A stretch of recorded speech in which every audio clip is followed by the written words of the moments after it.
Hello student, good morning.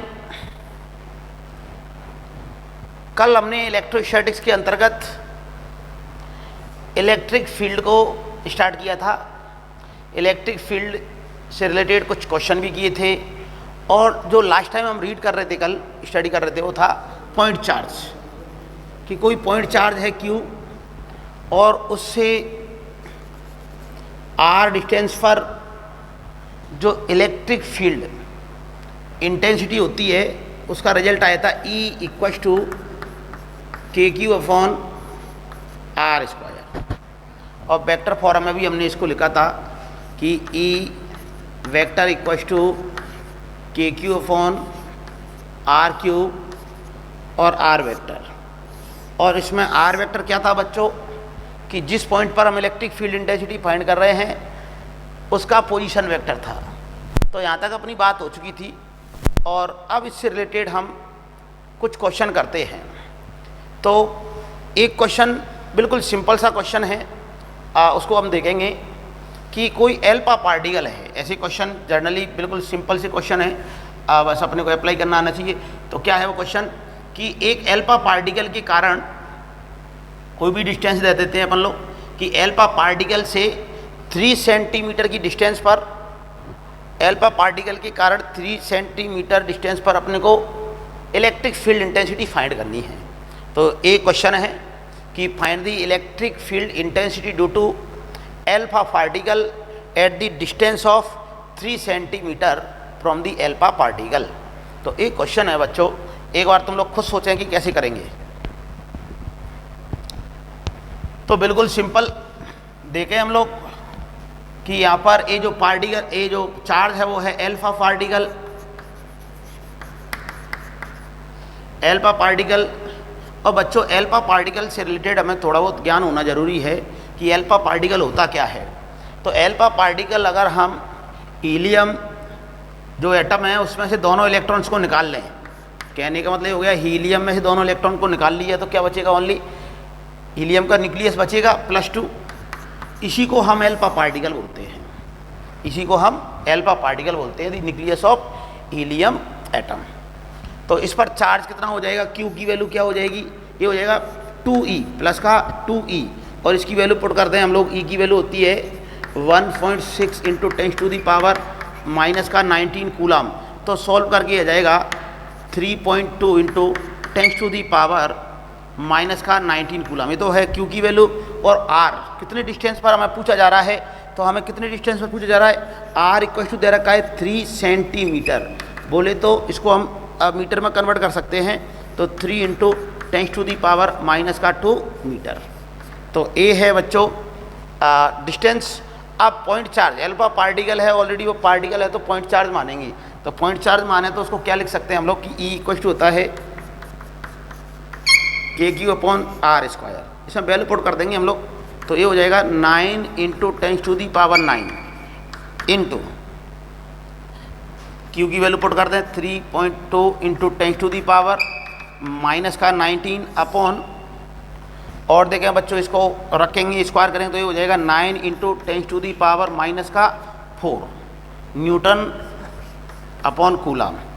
9 से 9 cancel out हो जाएगा, तो फाइनली इसको सॉल्व करके ये E की वैल्यू हो जाएगी, यहाँ पर देख रहे हैं हम लोग, एक कैंसिल आउट हो गया तो 3.2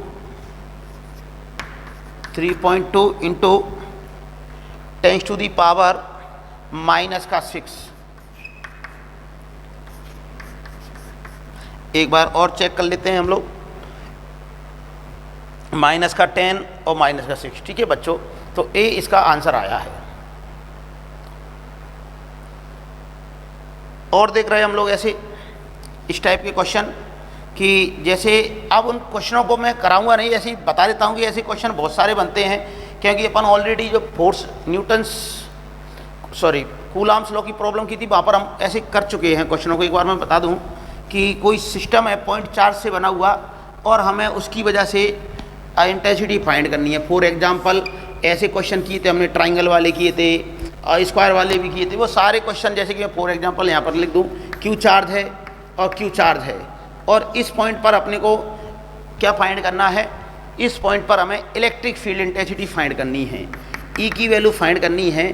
तो ऐसे हम बहुत सारे क्वेश्चन डिस्कस कर चुके हैं ऑलरेडी कि जहाँ पर भी हमें इलेक्ट्रिक फील्ड इंटेंसिटी फाइंड करनी होती है तो वहाँ पर जो चार्ज है उसको 1 मान लो, जहाँ पर भी जो चार्ज है उसको 1 कूलम मान लें। तो जो भी हमने फोर्स का फॉर्मूला फाइंड किया था उसमें जिस पर फोर्स की वैल्यू फाइंड की थी उस चार्ज को हम 1 कूलम रख दें तो ई की वैल्यू आ जाएगी, क्योंकि हमें मालूम है कि ई इक्वल टू क्या होता है एफ अपॉन क्यू नॉट। अगर मैं इसको क्या लिख देता हूँ 1 लिख देता हूँ तो ई और F in that condition same हो जाएंगे।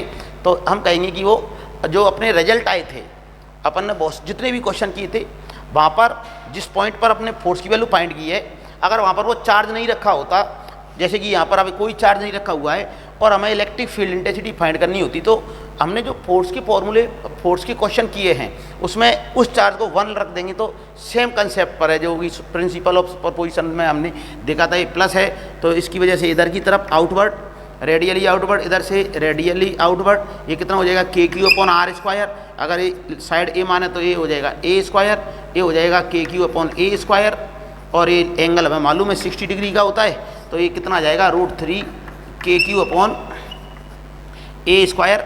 और भी ऐसे कितने भी क्वेश्चन हम बना सकते हैं। बाकी अगर अपन ने जो फोर्स के क्वेश्चन हैं वो बढ़िया से किए हैं तो एक क्वेश्चन उनसे ही रिलेटेड हैं। ऑल्सो हमने इक्विलिब्रियम ऑफ चार्ज पर हमने क्वेश्चन किए थे कि कहाँ पर रखें जिससे कि इलेक्ट्रिक फील्ड अब वो इक्विलिब्रियम में रहे। तो जहाँ पर भी चार्ज इक्विलिब्रियम में रहेगा तो एफ कितना हो जाएगा 0, तो वहाँ पर ऑल्सो ई की वैल्यू क्या हो जाएगी 0 हो जाएगी। तो ऐसे क्वेश्चन भी अपने को अगर पूछे जाते हैं कि इलेक्ट्रिक फील्ड इंटेंसिटी कहाँ पर 0 होगी, तो भी हम उन क्वेश्चनों को देखते हुए जो हमने कूलम्स लॉ में किए थे उन क्वेश्चन के ऐसे ही हैं। फॉर एग्जाम्पल जैसे कि ये चार्ज है Q, ए है 4Q, इसको मैं मान ले रहा हूँ कि 15 सेंटीमीटर है। कहाँ पर इलेक्ट्रिक फील्ड इंटेंसिटी 0 होगी, तो जहाँ पर जो थर्ड चार्ज जहाँ पर बैलेंस कंडीशन में था, इक्विलिब्रियम कंडीशन में था, वहाँ पर ई की वैल्यू अभी भी क्या होगी 0 होगी। तो सपोज करें वो डिस्टेंस हमें यहाँ से पूछी जा रही, तो ये क्या हो जाएगा x हो जाएगा, तो ये कितना हो जाएगा रिमेनिंग, ये हो जाएगा 15 - x, और इसकी वजह से इलेक्ट्रिक फील्ड इंटेंसिटी इधर की तरफ हो जाएगी, इसकी वजह से इलेक्ट्रिक फील्ड इंटेंसिटी इधर की तरफ हो जाएगी। और ई नेट 0 होने के लिए क्या हो जाएगा कि E1 का मैग्नीट्यूड और E2 का मैग्नीट्यूड क्या हो जाएगा इक्वल हो जाए, तो वहाँ पर ही ई की value resultant electric field intensity 0 हो जाएगा। तो यहाँ से हम कह सकते हैं कि के क्यू अपॉन एक्स स्क्वायर, इसकी वजह से E1, और ये हो जाएगा K Q 4Q upon 15 - x square, और इसको सॉल्व करके आंसर आ जाएगा। तो कुल मिलाकर ऐसे क्वेश्चन सीरीज वाले क्वेश्चन किए थे वो भी यहाँ पर इलेक्ट्रिक फील्ड इंटेंसिटी के अंतर्गत हम बना सकते हैं। बट मैं सोच रहा हूँ कि जैसे कि तुमने जो अगर फोर्स वाले क्वेश्चन समझ में आए हैं या करके देखे हैं तो ए भी उन्हीं के जैसे ही है। चलो स्टूडेंट, तो मैं ऐसे क्वेश्चनों को कंप्लीट समझता हूँ कि जो सिस्टम ऑफ पॉइंट चार्ज है उसकी वजह से हम इलेक्ट्रिक फील्ड इंटेंसिटी फाइंड कर सकते हैं। अब एक बढ़िया टाइप के क्वेश्चन है, ग्राफ से रिलेटेड क्वेश्चन भी इसमें पूछे जाते हैं पॉइंट चार्ज से रिलेटेड। तो पहले तो मैं इलेक्ट्रिक फील्ड इंटेंसिटी का डिस्टेंस के साथ ग्राफ बनाकर देखते हैं। तो देखें हम लोग कि ये कोई पॉइंट चार्ज है कैपिटल Q, कैसा है बच्चों, ये प्लस का है, और इसकी वजह से हम अगर इलेक्ट्रिक फील्ड इंटेंसिटी का वेरिएशन देखें, इलेक्ट्रिक फील्ड इंटेंसिटी का वेरिएशन देखें डिस्टेंस के साथ, कि यहाँ पर तो मैं ले लेता हूँ y एक्सिस पर E वेक्टर और यहाँ पर ले लेता हूँ R वेक्टर। तो हमें मालूम है कि E प्लस का चार्ज है तो आउटवर्ड, रेडियली आउटवर्ड, मतलब आउटवर्ड का मतलब ये हो गया कि इधर जो E की डायरेक्शन रहेगी वो R की डायरेक्शन में ही रहेगी, मतलब दोनों पॉजिटिव लेंगे हम लोग यहाँ पर। तो ये ग्राफ ऐसे आएगा इस प्रकार से, E inversely proportional to R square. इधर की तरफ देखें हम लोग तो इधर हुआ क्या, इधर भी दोनों नेगेटिव हो जाएंगे क्योंकि E की जो डायरेक्शन रहेगी वो इधर की तरफ रहेगी नेगेटिव डायरेक्शन में, और R भी नेगेटिव है, तो दोनों के दोनों E वेक्टर और R वेक्टर नेगेटिव हो जाएं तो हम कौन से क्वाड्रेंट में चले जाएंगे, ये हो जाएगा थर्ड क्वाड्रेंट। तो ये ग्राफ कुछ ऐसा बनेगा, ये जो ग्राफ है वो ऐसा बनेगा। किसकी वजह से बनाया बच्चों हमने, पॉजिटिव की वजह से, फर्स्ट क्वाड्रेंट और थर्ड क्वाड्रेंट में ये ग्राफ बना। इसी प्रकार से अगर मैं बात करता नेगेटिव चार्ज की, तो नेगेटिव चार्ज के लिए बच्चों मैं यहाँ पर बना दे रहा हूँ। नेगेटिव चार्ज के लिए भी देख लेते हैं, जब भी हम उन क्वेश्चन को बड़ी तरीके से समझ पाएंगे, फील कर पाएंगे। तो ये माइनस का चार्ज है और माइनस के चार्ज की वजह से मैं ई वेक्टर और आर वेक्टर के बीच में ग्राफ बना रहा हूँ। तो ए तो है आर वेक्टर, ए है इसकी वजह से ई वेक्टर, माइनस चार्ज है। अब माइनस चार्ज की वजह से जो इलेक्ट्रिक फील्ड इंटेंसिटी होती है वो होती है twice the charge, radially inward. मतलब आर तो हमने ऐसे बढ़ाया ओरिजिन से आर, तो आर तो इधर है पॉजिटिव और ई है इधर की तरफ नेगेटिव। तो मतलब ये हो गया कि इस साइड की हम बात करें तो आर तो पॉजिटिव और ई नेगेटिव। मतलब ये ग्राफ बनेगा कौन सी क्वाड्रेंट में? फोर्थ क्वाड्रेंट में। तो ये ग्राफ ऐसे आएगा, वेक्टर फॉर्म में ले रहे हैं हम लोग, ये ई वेक्टर है, ऐसे आएगा। और इधर की तरफ बात करें इस साइड, लेफ्ट साइड, तो इधर क्या होगा? आर रहेगा नेगेटिव बट ई कैसा रहेगा? पॉजिटिव रहेगा, इनवर्ड, रेडियली इनवर्ड डायरेक्शन रहेगी, तो इस टाइप का रहेगा। तो यहाँ पर अगर हम बात करें तो ए जो आर जैसे जैसे बढ़ाते जाएंगे हम लोग, ए ई की वैल्यू घटती जाएगी, तो ए ग्राफ ऐसे आएगा। तो ये हम देखें कि इलेक्ट्रिक फील्ड इंटेंसिटी का पोजीशन वेक्टर या डिस्टेंस के साथ जो ग्राफ है वेक्टर फॉर्म में, वो इस प्रकार का बनेगा। ये हमें ध्यान रखना है। पॉजिटिव के कारण कौन सी क्वाड्रेंट में बना है? फर्स्ट क्वाड्रेंट और थर्ड क्वाड्रेंट में, और माइनस की वजह से बना है ये थर्ड और फोर्थ एंड सेकंड में। ठीक है बच्चों, अब देखो, अब एक बढ़िया क्वेश्चन करेंगे हम इसी से रिलेटेड कि कोई दो चार्ज ऐसे डी डिस्टेंस पर रखे हुए हैं।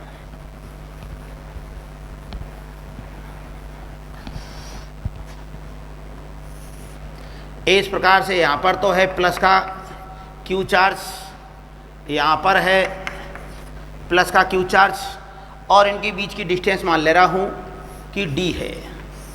इनके बीच की डिस्टेंस कितनी है बच्चों? डी है।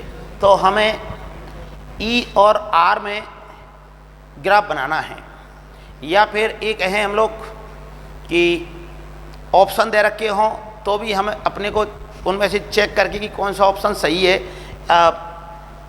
इलेक्ट्रिक फील्ड इंटेंसिटी और आर के बीच में ग्राफ के लिए, तो हमें आना चाहिए। तो कैसे करेंगे हम लोग इसको? तो देखें हम लोग, सबसे पहले तो हमें इतना मालूम है कि इस डिस्टेंस में कहीं ना कहीं इलेक्ट्रिक फील्ड इंटेंसिटी जीरो होगी, क्योंकि दोनों पॉजिटिव के चार्ज है। तो कहीं ना कहीं, अब ये बिल्कुल सिमेट्री से पता चल रहा है कि बीचों बीच, मतलब डी/2 इलेक्ट्रिक फील्ड इंटेंसिटी क्या हो जाएगी? जीरो हो जाएगी मिड में।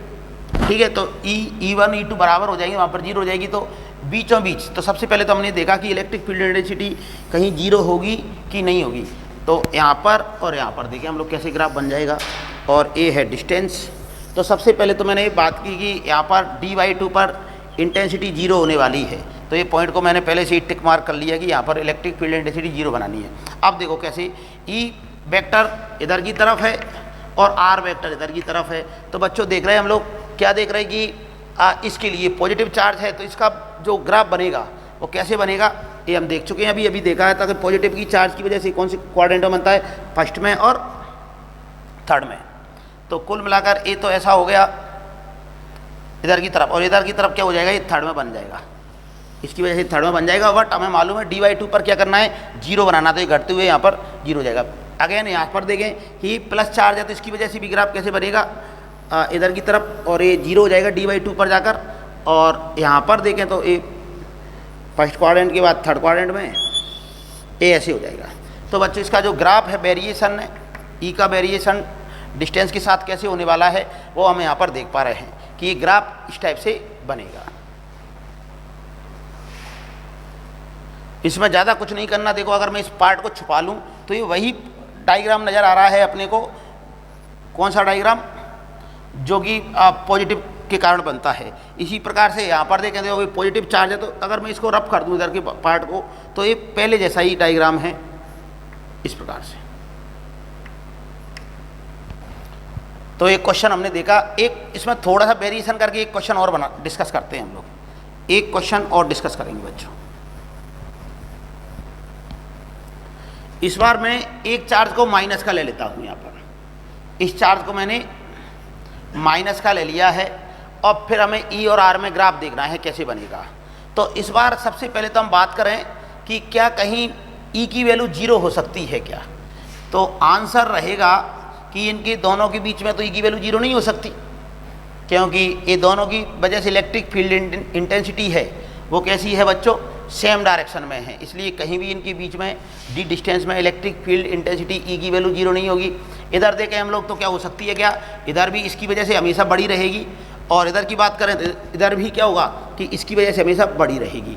तो यहाँ पर देख रहे हैं हम लोग कि ए इधर की तरफ ई की डायरेक्शन ऐसे रहेगी पूरे के पूरे इस ड्यूरेशन में, बट जीरो कहीं भी नहीं होगा, जीरो कहीं भी नहीं होगा। तो देखें हम लोग कि ये कैसा कुछ, अगर मैं इस डायरेक्शन को पॉजिटिव मान रहा हूँ तो यहाँ पर हम देख रहे हैं ग्राफ कैसे क्या बनने वाला है।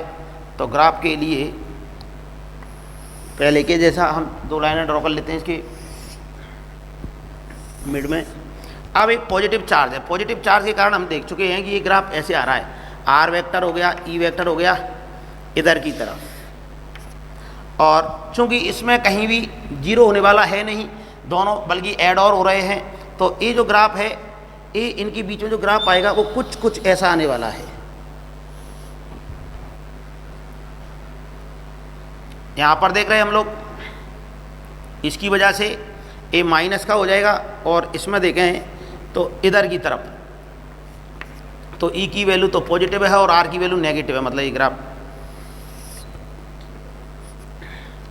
तो बच्चों ये देख रहे हैं हम लोग कि जब एक चार्ज माइनस का है एक चार्ज प्लस का है तो डिस्टेंस के साथ ई का वेरिएशन का जो ग्राफ है वो कुछ इस टाइप का आएगा और जीरो नहीं होगा।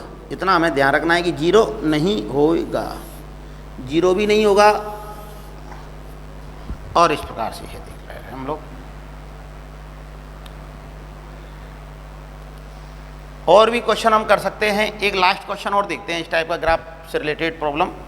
एक लास्ट क्वेश्चन और हम देख रहे हैं। तो लास्ट क्वेश्चन में क्या कर दे रहे हैं हम लोग कि इस बार इसको तो मैंने ले लिया Q और इसको ले लिया 4Q। तो हाँ स्टूडेंट, इसके लिए हम ग्राफ बनाना चाह रहे हैं E और R में वेरिएशन के रिलेटेड। तो यहाँ पर हमें देखेंगे कि zero electric field intensity zero कहाँ पर होगी। तो जीरो के लिए हम क्या करें कि हम ऐसे क्वेश्चन अभी थोड़ी देर पहले ही डिस्कस किया था कि कहीं ना कहीं जब सेम नेचर के चार्ज होते हैं तो इनके बीच में कहीं ना कहीं ई की वैल्यू जीरो होगी। तो वो देख रहे हैं कि ई की वैल्यू कहाँ पर जीरो होगी। तो मैं इधर रफली बता दे रहा हूँ कि उस डिस्टेंस को मैं एक्स मान ले रहा हूँ। तो ये डिस्टेंस एक्स हो जाएगी, तो इधर से क्या डिस्टेंस हो जाएगी, ये हो जाएगी डी माइनस एक्स। तो देख रहे हैं हम लोग K Q upon X square equal to K into 4Q upon D minus X. के से के गया, क्यू से क्यू कैंसिल आउट हो गया, और रूट भी ले लिया तो 1 अपॉन एक्स हो गया, इधर 2 अपॉन डी माइनस एक्स हो गया। इसको क्रॉस प्रोडक्ट किया तो 2x equal to d minus x हो गया। तो x इक्वल टू आ गया बच्चों यहाँ पर d अपॉन 3। मतलब कि इन दोनों के बीच में इलेक्ट्रिक फील्ड इंटेंसिटी जीरो कहाँ पर होगी, यहाँ से d/3 की डिस्टेंस पर होगी। तो अब हमें इस बात का ध्यान रखना है कि d अपॉन 3 डिस्टेंस पर हमें इंटेंसिटी जीरो बना देना है। तो देख रहे हैं हम लोग कि ये ग्राफ कैसे बनेगा कि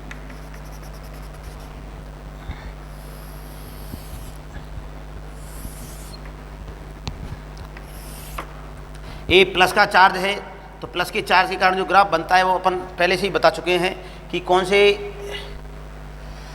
क्वाड्रेंट में बनता है, फर्स्ट में और थर्ड में। तो ये ग्राफ ऐसे आ जाएगा।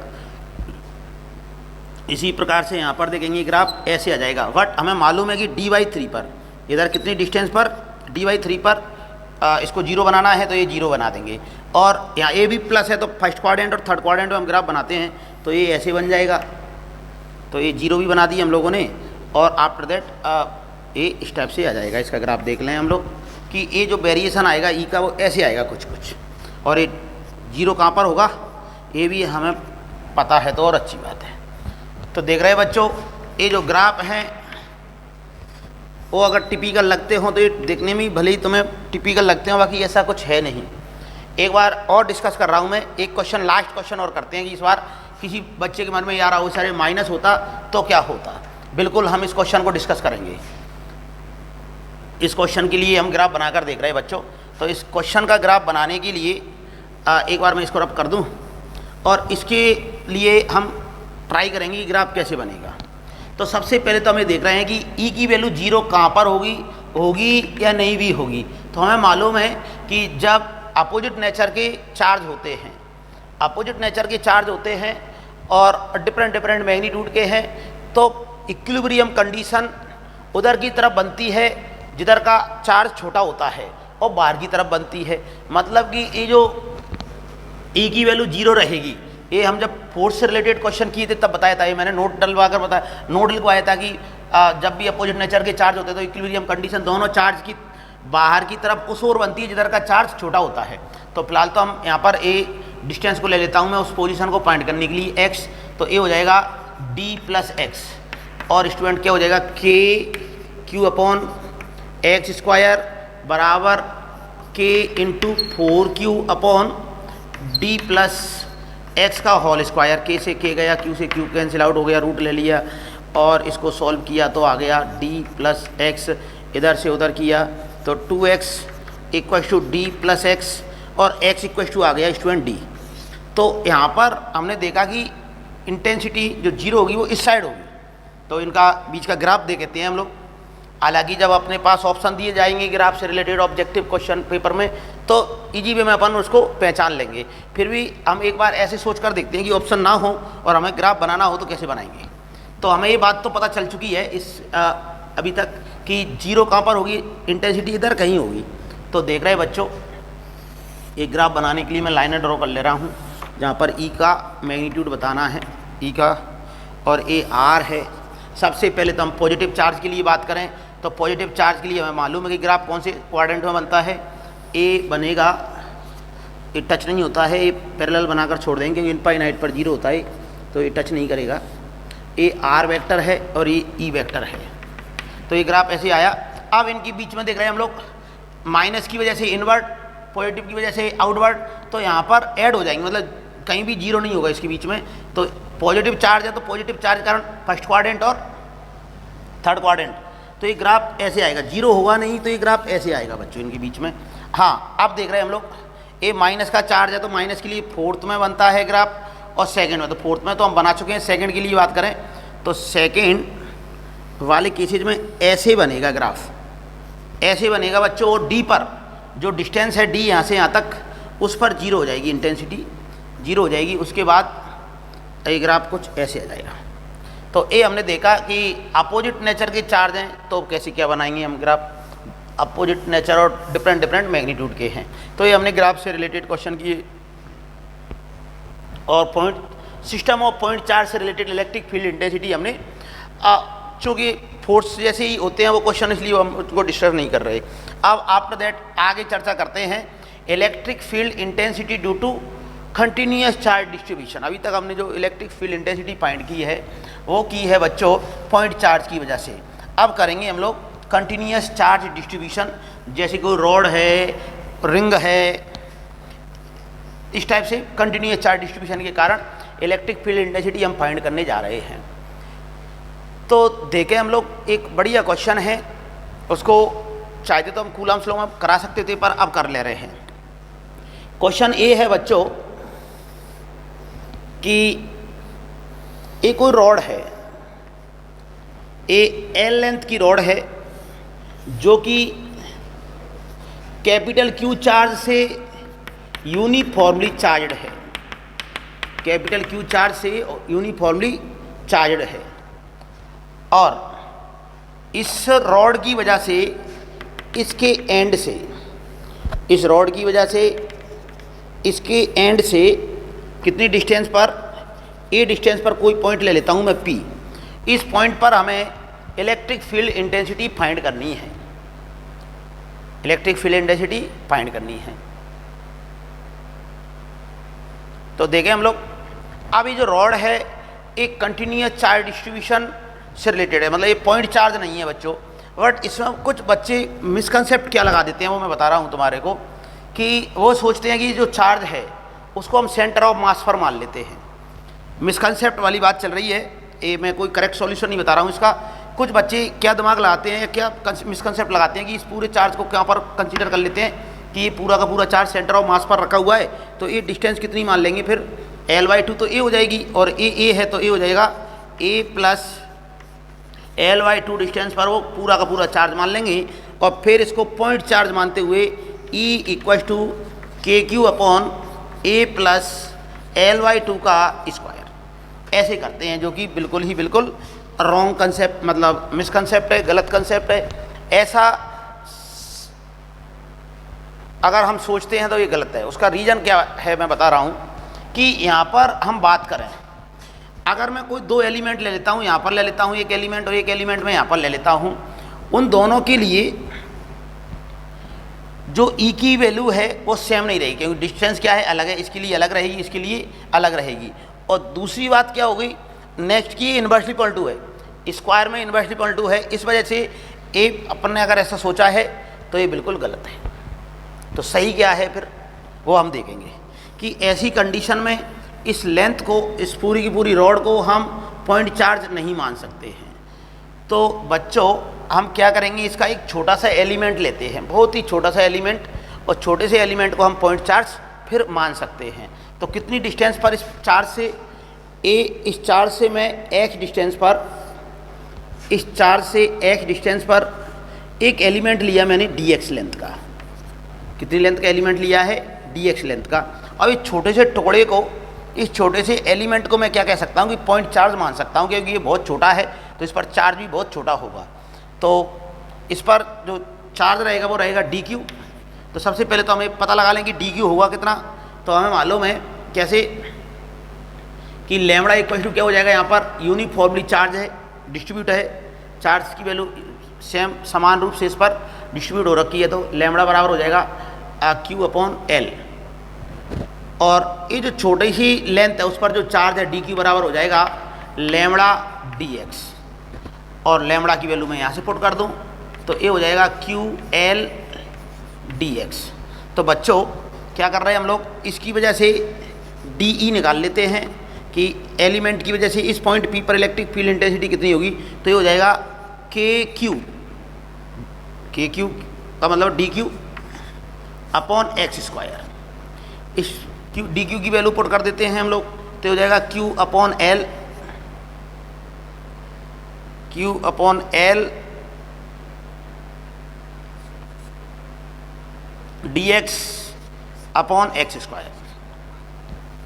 अब क्या करना है अपने को कि छोटे से एलिमेंट की वजह से इलेक्ट्रिक फील्ड इंटेंसिटी फाइंड कर ली है, कितनी होगी।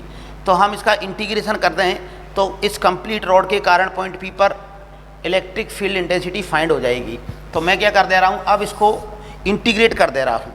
तो इंटीग्रेशन करूँगा तो ये हो जाएगा E इक्वल टू, और बच्चों जब हम इंटीग्रेशन कर रहे होते हैं जो कांस्टेंट है उनको बाहर ले लेते हैं, सॉरी यहाँ पर मैं थोड़ा सा मिस्टेक कर दिए, ये हो जाएगा x स्क्वायर। तो जो कांस्टेंट है उनको बाहर ले लेते हैं हम लोग, तो ये हो जाएगा KQL और 1 अपॉन x स्क्वायर dx। ठीक है बच्चों, अब देखें इसका इंपॉर्टेंट पार्ट क्या है कि लिमिट क्या लगाएंगे हम लोग। तो लिमिट के लिए देखें, सबसे पहले हम जो x है उसको कहाँ से स्टार्ट करेंगे, तो इस एंड से स्टार्ट करेंगे। तो x की वैल्यू शुरुआत में स्टार्टिंग में कहाँ कितनी होगी, स्मॉल a, और बढ़ाते बढ़ाते इस एंड तक जाना है तो ये डिस्टेंस कितनी हो जाएगी a प्लस एल। तो ये लिमिट है वो हो जाएगी a से लेकर a प्लस एल तक, तो ये लिमिट हो जाएगी। अब हमें मालूम है कि इसका इंटीग्रेशन करें हम लोग, तो इसका इंटीग्रेशन कैसे करते हैं, ये बिल्कुल सिंपल सी बात है, फिर भी नहीं आता है तो मैं बता दे रहा हूँ कि इसको हम ऊपर लेकर चले जाएंगे, तो x की पावर -2 dx। अब क्या करेंगे, इसकी पावर में हम लोग एक ऐड कर देते हैं, और ऐड करने के बाद जो पावर बनती है उसका डिवाइड कर देते हैं। ये इसका इंटीग्रेशन का तरीका होता है। तो ये हो जाएगा KQ अपॉन L, और x की पावर -1 की वजह से मैं क्या लिख दे रहा हूँ बच्चों, 1 अपॉन x हो जाएगा, और जो -1 नीचे बचेगा उसको मैं बाहर ले लेता हूँ। इस प्रकार से ये हो जाएगा a, और ये हो जाएगा a प्लस एल। अब इस माइनस को हटाने के लिए मैं कर रहा हूँ कि KQ upon L, lower limit को पहले लिख दे रहा हूँ, तो ये माइनस साइन, मतलब माइनस से लिमिट इंटरचेंज हो जाती है। तो ये हो जाएगा, पहले मैं लोअर लिमिट लिख दे रहा हूँ, तो 1 अपॉन a -1/a+l, और इसको आगे भी हम सॉल्व कर लेंगे।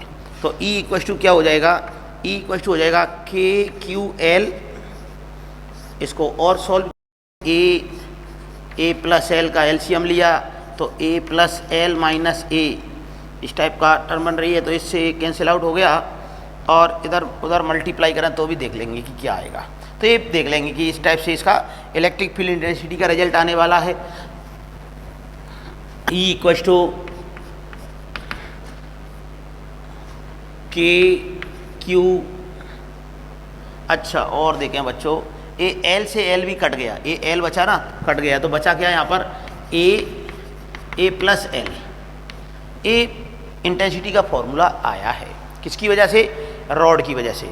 अब हम बात करें कि अगर इफ़ ए क्या होता बच्चों, बहुत बड़ा होता, ए की वैल्यू मतलब रॉड को बहुत ज़्यादा दूर से देख रहे हैं, ऐसा होता तो इन दैट कंडीशन क्या हो जाता, इन दैट कंडीशन हमें कहता कि a+l, ये जो अप्रोक्सीमेट है वो ए हो जाता।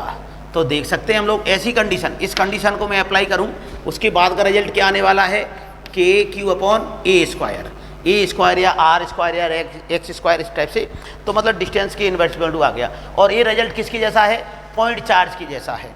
मतलब इससे अपने को आंसर तो पता चल ही रहा है, साथ ही साथ ये भी पता चल रहा है कि अगर डिस्टेंस क्या हो, डिस्टेंस बहुत ज़्यादा हो, तो डिस्टेंस बहुत ज़्यादा हो तो हम उस कंडीशन में रॉड को पॉइंट चार्ज मान सकते हैं, पॉइंट चार्ज मान सकते हैं। अब देखो बच्चों, अगर इसमें मैं ऐसा बोलता कि ये रॉड है, कैपिटल Q चार्ज से चार्ज है, और यहाँ पर कोई चार्ज स्मॉल q रखा हुआ है, बताइए इस रॉड की वजह से इस पर फोर्स कितना लगेगा। तो वेरी सिंपल, अब हम इस फोर्स को बता सकते हैं कैसे। अब डायरेक्ट इसमें तो कूलम्ब्स लॉ तो वैलिड नहीं रहता, क्योंकि ये पॉइंट चार्ज नहीं है, बट जब भी हमें कंटिन्यूस चार्ज डिस्ट्रीब्यूशन की वजह से फोर्स की वैल्यू फाइंड करनी होती है तो हम इंटेंसिटी फाइंड करते हैं। After that F equal to क्या लिख लेंगे, QE, और F इक्वल टू Q और E की वैल्यू मैं यहाँ से पुट कर दूंगा, तो ये हो जाता KQ/a+l।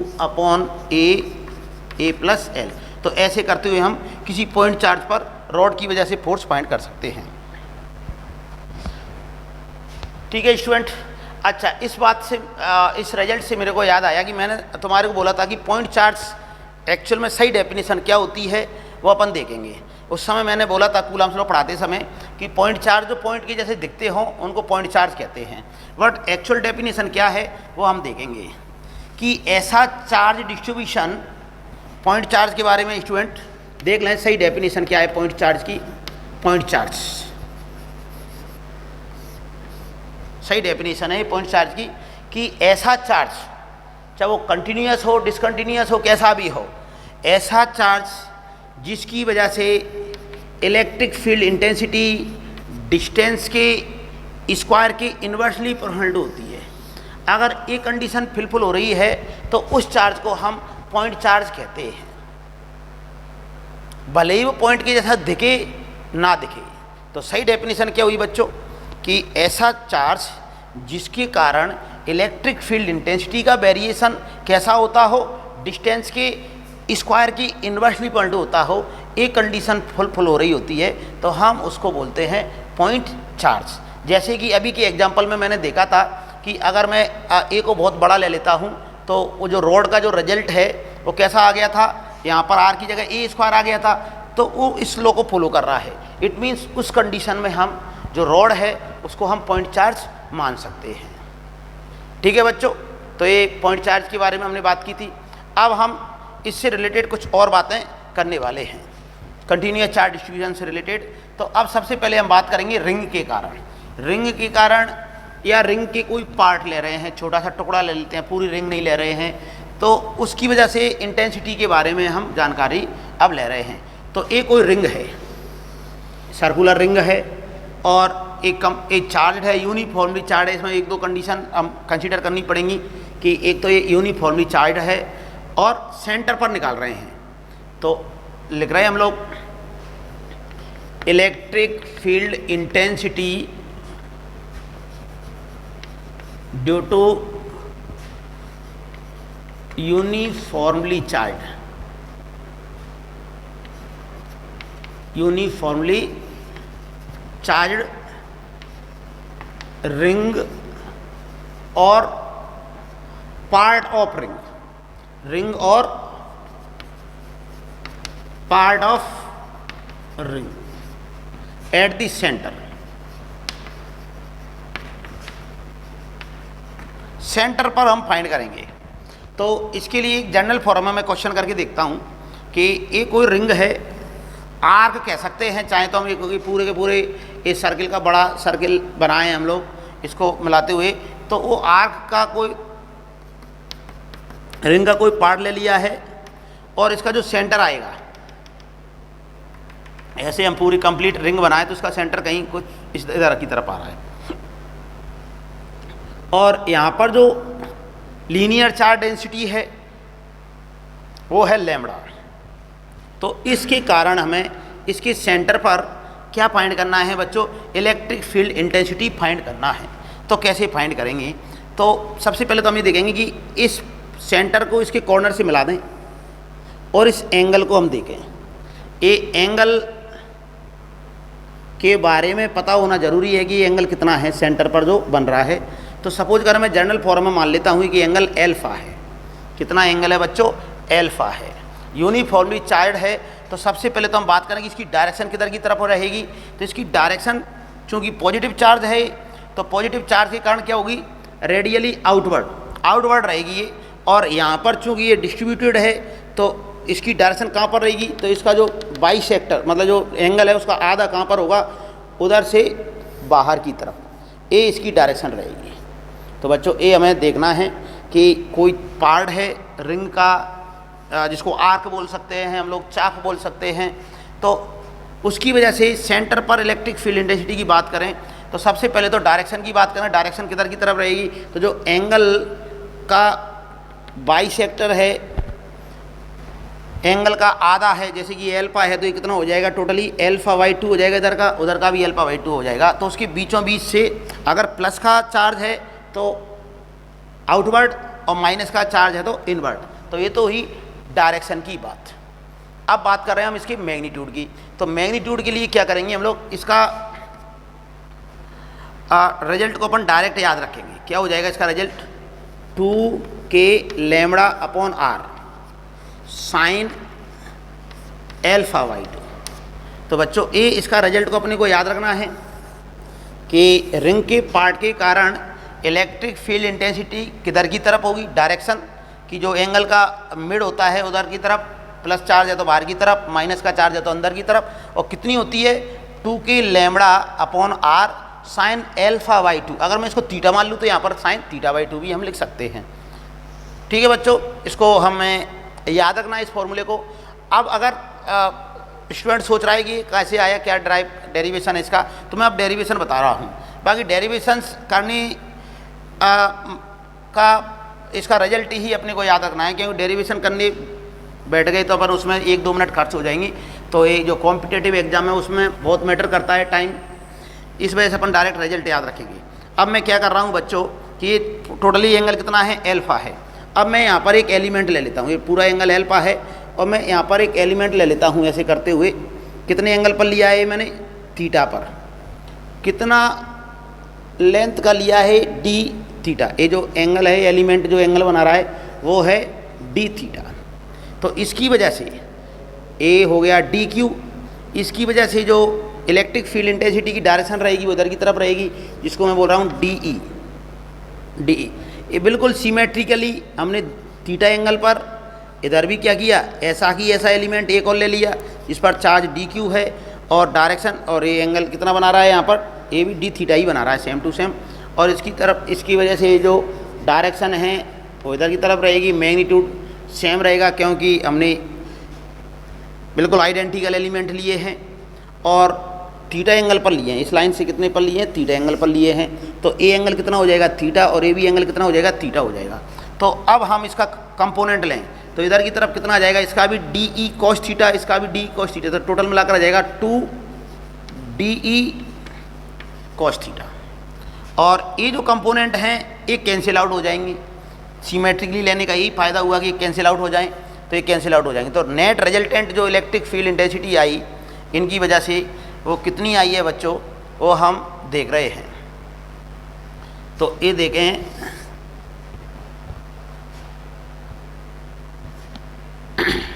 कि जो ई है वो हो जाएगा integration of 2 D cos theta. इसका हम इंटीग्रेशन कर दें, डी क्या हो जाएगा बच्चों, एक बार देख लें हमने यहाँ पर, डी बराबर हो जाएगा k D Q upon are square. ये जो रेडियस है रिंग की रेडियस या जो चाप है उसकी रेडियस आर है, तो ये डिस्टेंस हो जाएगी आर स्क्वायर। अब डी क्यू क्या होता है, डी क्यू बराबर होता है लैम्बडा इंटू डी एल, और डी एल क्या हो जाएगा are d theta. D L कितना हो जाएगा आर डी थीटा, क्योंकि ये जो होता है आर्क थीटा बराबर होता है आर्क अपॉन रेडियस, तो आर्क बराबर हो जाएगा आर डी थीटा। तो ए डी क्यू बराबर आ जाएगा लैम्बडा आर डी थीटा। तो बच्चों ये वैल्यू पट कर दूं मैं यहाँ पर, तो ये हो जाएगा k lambda r d theta upon are square. इससे कैंसिल आउट हो जाएगा, तो ये वैल्यू पुट कर दे रहा हूँ यहाँ पर। तो ई इक्वल टू हो जाएगा 2 डी ई हो गया K lambda upon R cos theta, A वाला कॉस थीटा और डी थीटा। स्टूडेंट लिमिट कहाँ से कहाँ तक लगाएंगे, क्योंकि हमने इसके आधे पार्ट को कंसीडर करते हुए इसको 2 से मल्टीप्लाई कर दिया, तो जो इंटीग्रेशन करेंगे वो करेंगे हम 0 से लेकर थीटा बाई 2 तक या एल्फा बाई 2। तो ये हो जाएगी लिमिट एल्फा बाई 2 तक। ठीक है बच्चों, अब इसको सॉल्व कर ले हम लोग। कितना हो जाएगा 2 के लैम्बडा अपॉन आर, ये तो कांस्टेंट है, बाहर आ जाएगा, अंदर आ जाएगा कॉस थीटा डी थीटा 0 से लेकर एल्फा बाई 2 तक।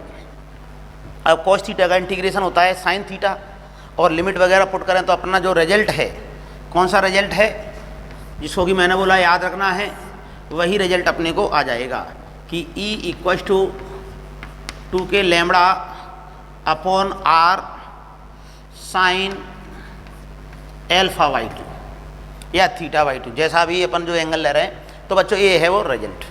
अब हम क्या कर रहे हैं कि अब इससे रिलेटेड हम छोटे छोटे से और भी इसके केसेस पर चर्चा करेंगे। तो पहला केस ले रहे हैं कि कंप्लीट रिंग हो तो क्या हो। Point number, due to complete ring, कि चार्ज रिंग है स्टूडेंट, पूरी की पूरी कंप्लीट चार्ज रिंग है, और सेंटर पर हमें ये निकालना है। इन दैट कंडीशन एल्फा बराबर कितना हो जाएगा 360। एल्फा कितना हो जाएगा 360। तो सेंटर पर इन दैट कंडीशन ई की वैल्यू फाइंड करें हम लोग, तो ई कितना आ जाएगा, तो ई आ जाएगा 2 k lambda upon capital r sine 360 by 2 180। और बच्चों हमें मालूम है कि साइन 180 की वैल्यू होती है 0, तो इस समय आ जाएगा E equal to 0। Complete ring के कारण सेंटर पर हम देखें तो ये कितना आएगा 0 आएगा। नेक्स्ट देखें सेकेंड हाफ रिंग के कारण, कि कोई रिंग जो है वो हाफ पार्ट ले रहे हैं रिंग का, इसी का हाफ पार्ट ले लेते हैं, कि ऐसे करते हुए मैं इसमें कट मार दे रहा हूँ, ये इतना हाफ आधा ही पार्ट लिया है। तो सबसे पहले तो मैं बात करूँ इसकी डायरेक्शन की। तो डायरेक्शन मैंने बोला था कि जो एंगल का बाइसेक्टर होगा उसकी तरफ किधर प्लस का चार्ज है, तो बाहर की तरफ, और यहाँ पर एल्फा बराबर कितना है स्टूडेंट 180 डिग्री। ये पूरा का पूरा जो एंगल बन रहा है वो कितना बन रहा है 180 डिग्री। तो ये हो जाएगा E equal to 2 k lambda upon are और साइन 91 हो जाएगा। तो बच्चों ये आंसर आ जाएगा इतना। तो ये हमने देखा कि आप रिंग की वजह से इलेक्ट्रिक फील्ड इंटेंसिटी कितनी रहेगी, और देख रहे चौथा ही ले सकते हैं हम लोग, फोर्थ पार्ट ले सकते हैं इसका, कि ये कोई कंप्लीट रिंग है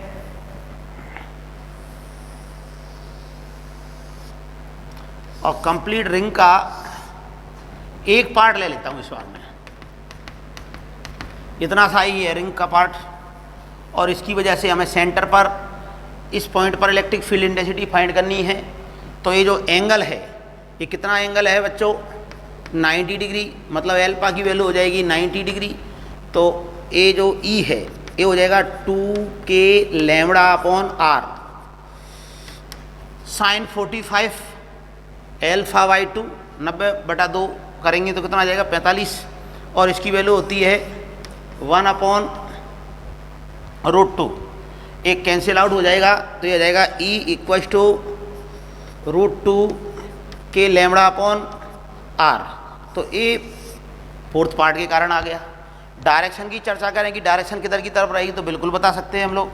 मैंने क्या बताया तुम्हारे को डायरेक्शन के लिए ऐसे केस में कि ये जो मिड होता है इसका, मतलब इसका मिड पॉइंट कहाँ पर रहेगा, ऐसे 45 डिग्री पर इधर की तरफ, और चूंकि प्लस का चार्ज है इसलिए इसका जो रिजल्टेंट आएगा वो इधर आएगा, कितने डिग्री पर, यहाँ से 45 डिग्री पर, 45 डिग्री। तो अगर इसको सपोज करें ए ई की वैल्यू आ गई है जो भी थी अपना, अब इसको बोला जाए कि इसको आई कैप जे कैप की फॉर्म में लिखें, क्योंकि AI में एक बार ऐसा क्वेश्चन आया हुआ है।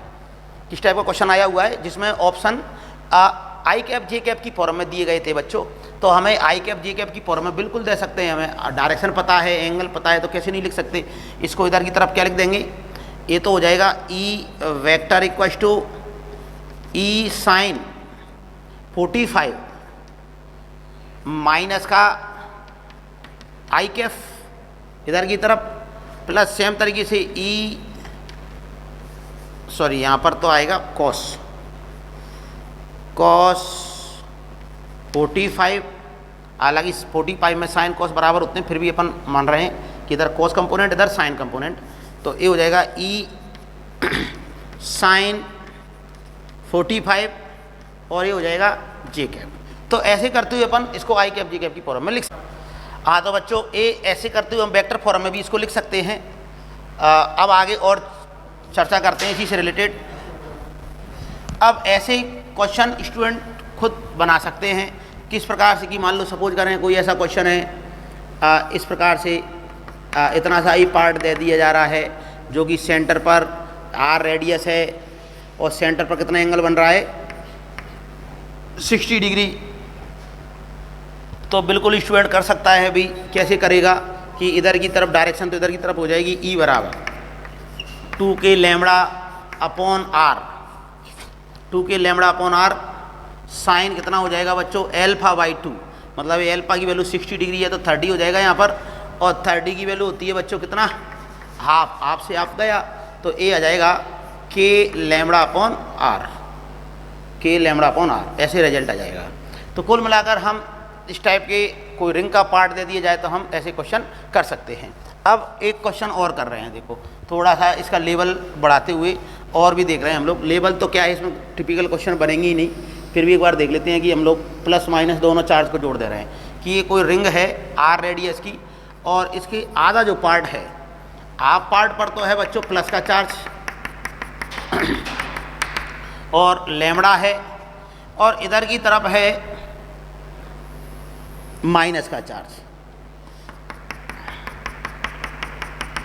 और इधर भी एक बार तो लैम्बडा ही ले लेते हैं, माइनस का लैम्बडा। तो हमें इसके सेंटर पर इलेक्ट्रिक फील्ड इंटेंसिटी फाइंड करनी है कि कितनी आएगी। तो बच्चों इस बार देखें हम लोग कि प्लस का चार्ज भी है और माइनस का चार्ज भी है। तो प्लस के कारण तो क्या होती है इंटेंसिटी की डायरेक्शन आउटवर्ड, और माइनस के कारण होती है इनवर्ड।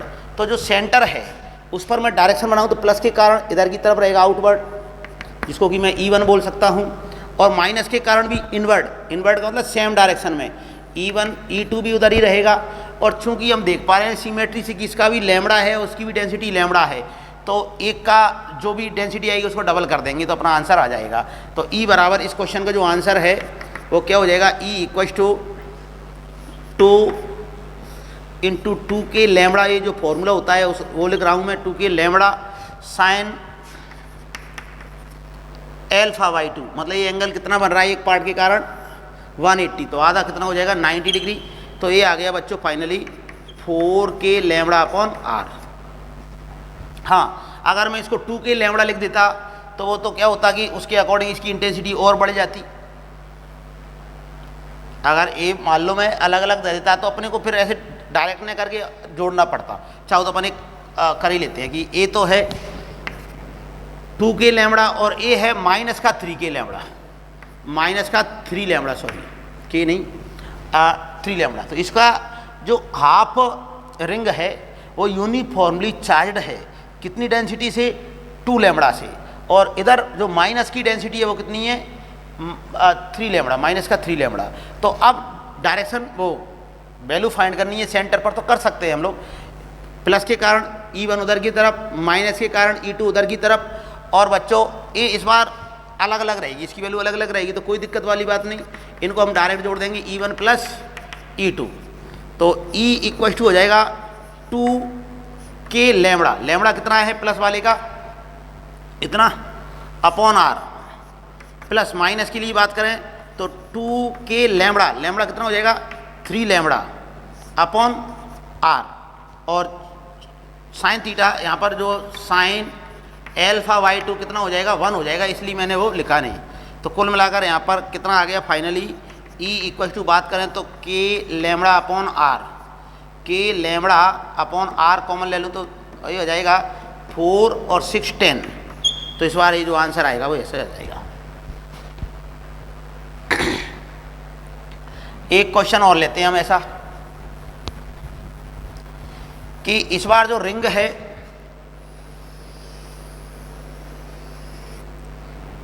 चार रिंग, उसकी मैं 4 पार्ट बना दे रहा हूँ, 4 पार्ट बना दे रहा हूँ बच्चों, और चारों पार्ट में से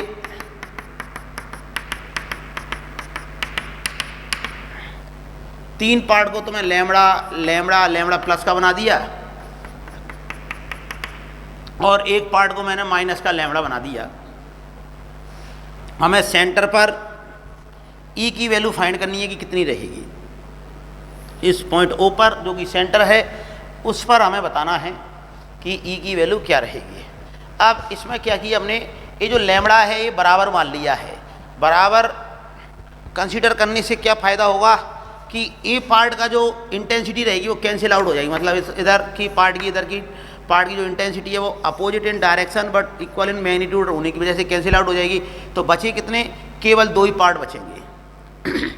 ये समझ में आ गया बच्चों की कैंसिल आउट क्यों हो जाएगी, क्योंकि लैम्बडा सेम है। अगर लैम्बडा सेम नहीं होता तो फिर इनका अपन ऐसे नहीं बोलते कि कैंसिल आउट हो जाएगा, फिर हम इनका जो भी कुछ बनता वेक्टर सम के द्वारा तो वो देखते हैं। फिलहाल तो मैं बात कर रहा हूँ ये 2 पार्ट बचे हैं।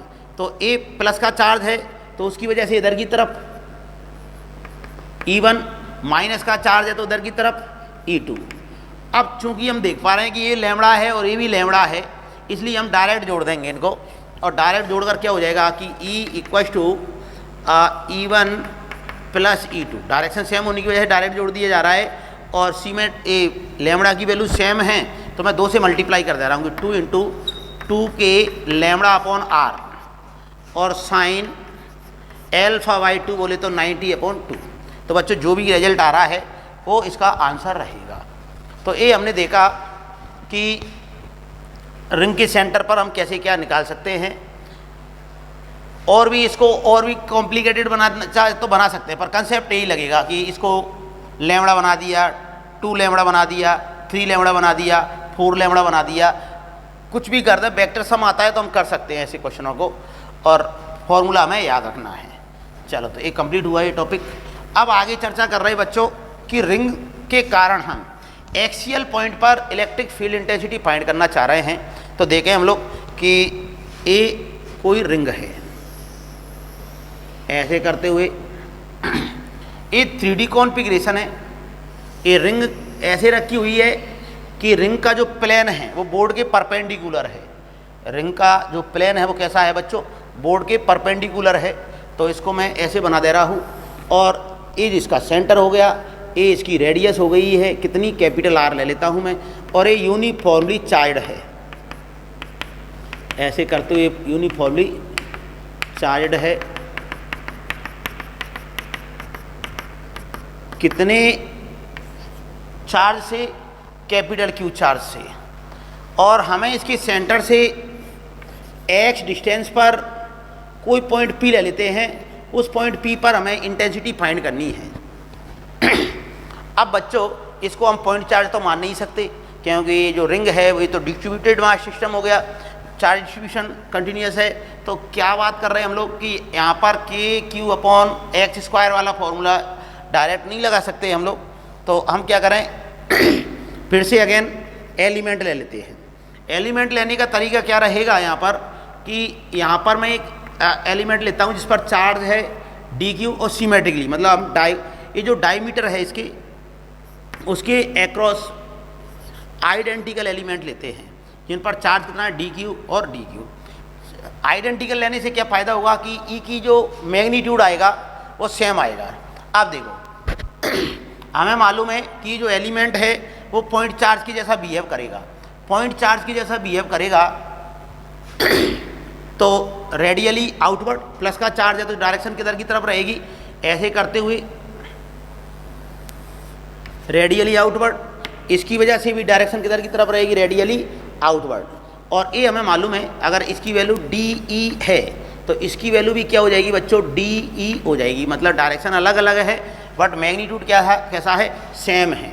और इस प्रकार से इसको मैं मान लेता हूँ ये एंगल कितना है, थीटा है, और ये एंगल भी थीटा है। सिमेट्री से पता चल रहा है कि डायमीटर के अलोंग लिए हैं, और ये वर्टिकल अपोजिट एंगल हो गए तो ये भी हो गए थीटा। अब रिजल्टेंट लेने के लिए क्या कर रहे हैं हम लोग, इसका कंपोनेंट ले रहे हैं। तो कंपोनेंट लेने के लिए बच्चों इसके कंपोनेंट लेने के लिए इधर की तरफ आ जाएगा डी ई कॉस थीटा, इसका भी कंपोनेंट आ जाएगा डी ई कॉस थीटा, और इस डायरेक्शन में जो कंपोनेंट आएंगे D E sine theta, D E sine theta, ये बच्चों कैंसिल आउट हो जाएंगे। तो बचे क्या, केवल दो कंपोनेंट। तो हम ये कह सकते हैं कि यहाँ पर जो ई आएगा वो क्या आएगा, इंटीग्रेशन ऑफ क्या हो जाएगा, two D E cos theta, A इसका इंटीग्रेशन आएगा। और देख रहे हैं हम लोग कि इसकी लिमिट वगैरह क्या लगाएंगे वो देख ले रहे हैं कि बच्चों ये दो एलिमेंट लिए हैं, अपने को इंटीग्रेशन के द्वारा पूरी कंप्लीट रिंग को कवर करना है। तो एक एलिमेंट को अपन आधा घुमाएंगे, दूसरे को भी आधा घुमाएंगे, तो हम ये कह सकते हैं कि पूरी की पूरी रिंग कवर हो जाएगी।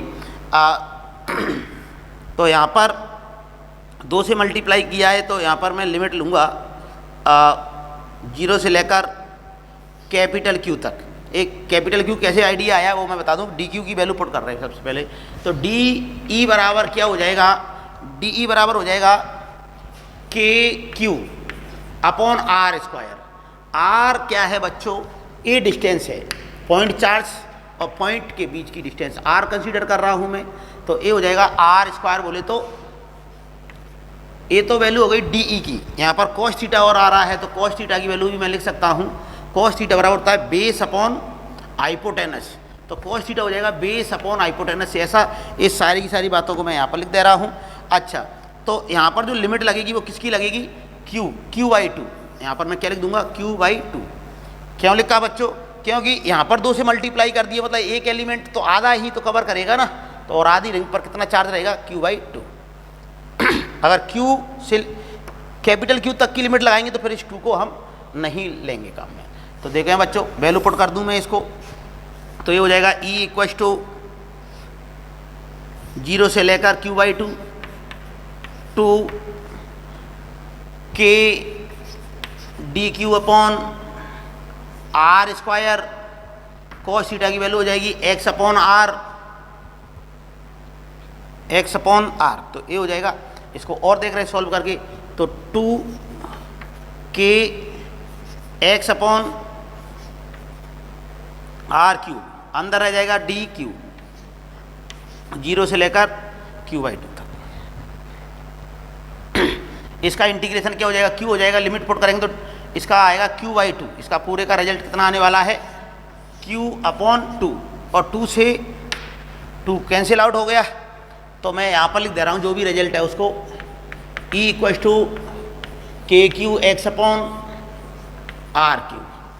ठीक है बच्चों, ये समझ में तो आ रहा है ना तुम्हारे को कि ए डी क्यू का इंटीग्रेशन क्या आएगा, ए आएगा Q, और लिमिट पुट करेंगे तो कितना हो जाएगा, Q/2, और 2 पहले से बैठा हुआ है तो ये कैंसिल आउट हो गया 2, तो क्या बचा, के एक्स अपॉन आर क्यूब, और आर की वैल्यू क्या जाएगी, यहाँ से देखें तो पाइथागोरस थ्योरम लगाएं तो आर की वैल्यू जैसे कि मैं देख पा रहा हूँ ये आ जाएगी R square plus X square का रूट कहो या पावर 1/2, रूट कहे या पावर 1/2।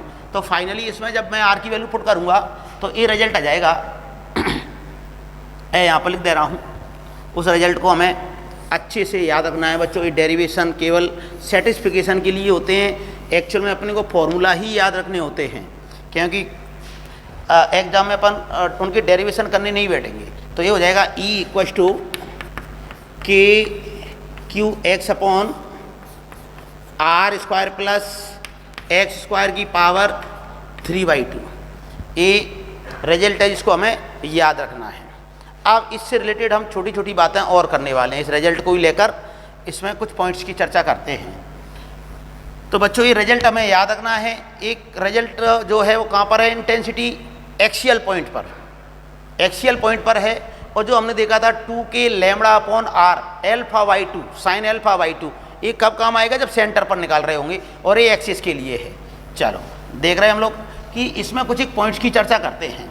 पॉइंट की चर्चा ये है कि सबसे पहले हम सेंटर की बात करते हैं। पहला पॉइंट क्या हो गया कि for centre, centre of the ring, क्योंकि जो डिस्टेंस x ले रहे हैं वो सेंटर से ही ले रहे हैं हम लोग, और सेंटर की बात कर रहे हैं तो x की वैल्यू क्या हो जाएगी बच्चों, x की वैल्यू हो जाएगी 0। x की वैल्यू 0 होने की वजह से यहाँ पर पुट कर रहे हैं हम लोग, 0 से मल्टीप्लाई होगा तो 0 ही हो जाएगा। तो ये रिजल्ट आ गया E बराबर 0।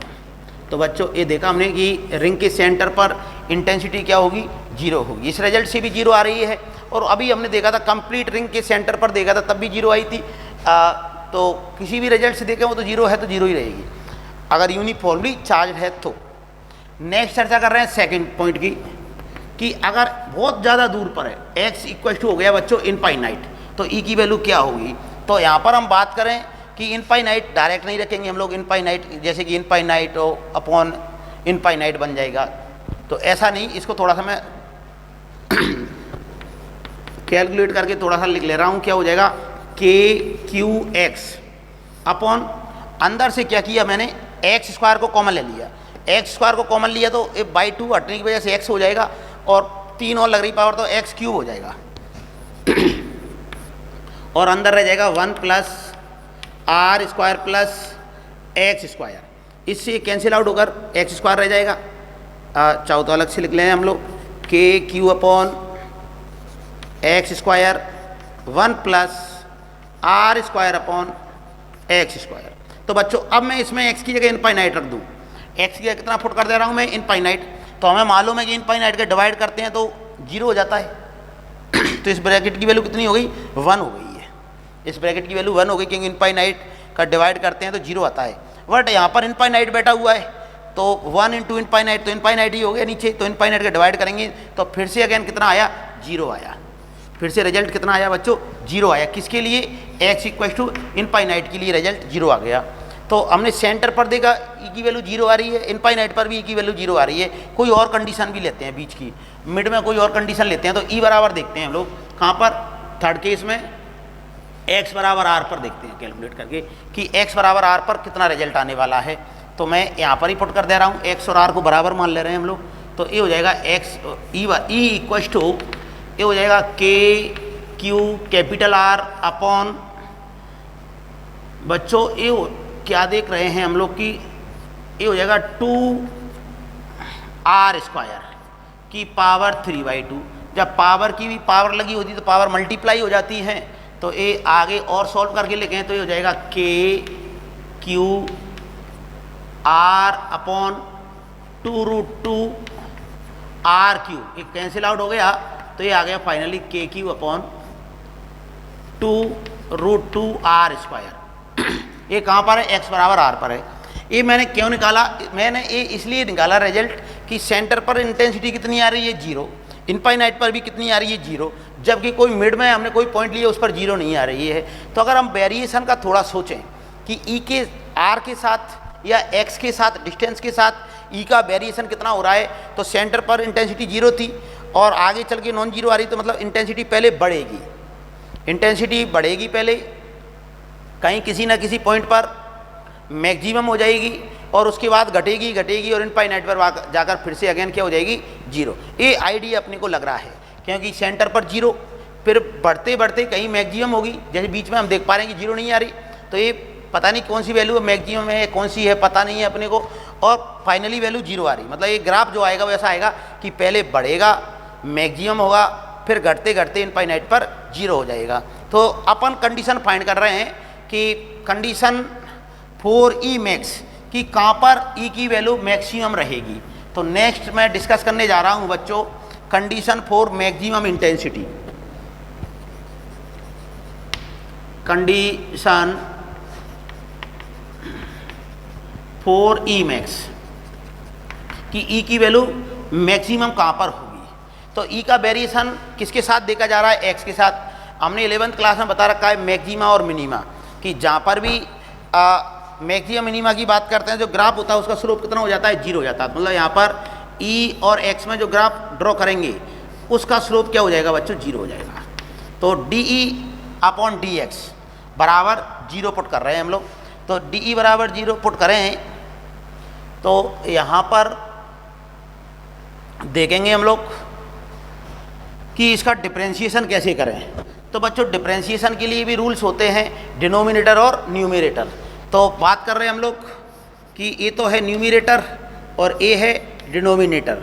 तो न्यूमरेटर और डिनोमिनेटर के अंतर्गत हम चर्चा करें तो इसका डिफरेंशिएशन कैसे कर सकते हैं हम लोग देखें एक बार कि जो रूल होता है, फॉर्मूला होता है, इसमें सबसे पहले तो डिनोमिनेटर का स्क्वायर करेंगे हम लोग। स्क्वायर करेंगे तो ये हो जाएगा R square plus X square का स्क्वायर करें तो ये ऐसे आ जाएगा upon are square plus X square. ये जो डिनोमिनेटर है उसको एज इट इज लिख दिया मैंने, डॉट ऊपर क्या लिखा हुआ है न्यूमरेटर का हम कर रहे हैं डिफरेंशिएशन, तो ऐसा आ जाएगा। एक्स का डिफरेंशिएशन कितना आ गया बच्चों, 1 आ जाता है।